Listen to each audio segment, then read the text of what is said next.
One of my favorite parts of the book, too, is when you talk about going to Japan for the first time, getting to work heel there, the respect you were shown, but you also noted how it wasn't the same way when Japanese wrestlers would come to the States. They didn't get the same kind of respect you saw over there. No, they never give the Japanese any respect when they came over here. But you went over there, they treated us like gold. They take us out every night to the steakhouse,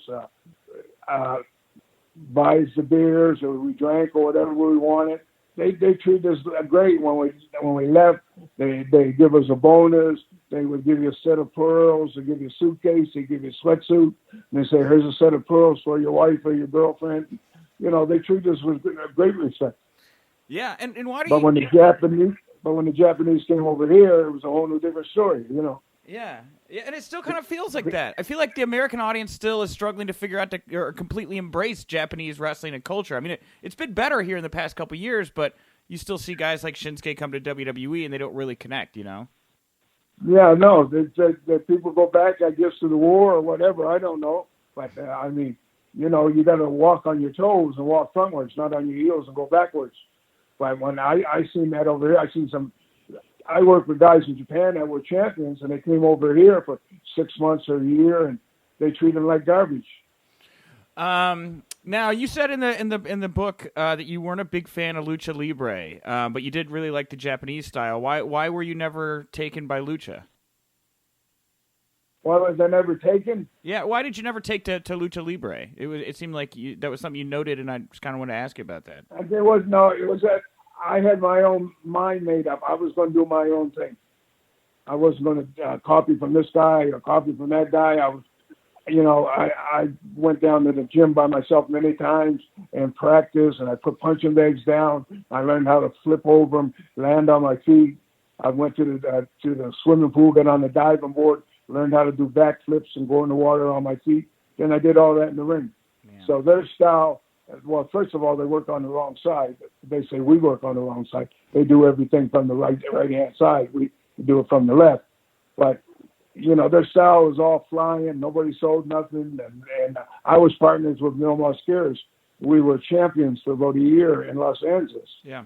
And we got over good because we had two different styles. You know, Mm-hmm. The people respected his style when he was in the ring. And when I came in, they respected mine. Well, lastly here, I mean, obviously, you know, you had your big Hall of Fame moment.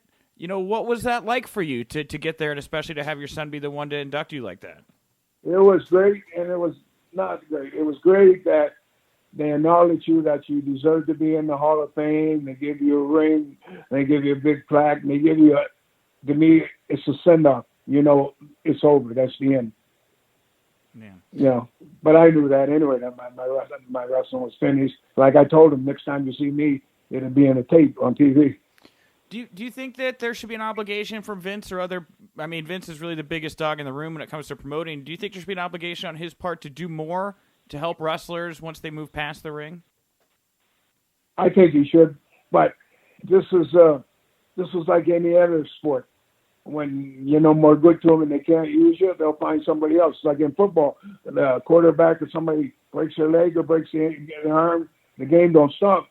They bring in the second string, third string, fourth string. Well, that's the same with wrestling. When you're going down or you're finished, and they always got a replacement in mind. This is like take football, take baseball. You have backups. You have number one starter. You have number two. You have number three. Well, it's the same thing in wrestling. They know if you go out and you get hurt, then they got to sit down at the table, put their heads together, and figure a different angle. But wrestling doesn't stop. It still goes on. Maybe it doesn't draw as much. Maybe it takes time to build somebody up. But they usually keep, like with me and Dusty Rhodes, it was here. We were partners. We were everything. And if I got hurt, it still went on because he went on as a single. And if he got hurt, they would have pushed me, and they would have pushed somebody in with me. Yeah. You know, so they know. You know, the promoters know the business. Yeah. And the boys are just checkers at our chess and pong in the chess game, or checkers in the checker game. You move, they move. You know.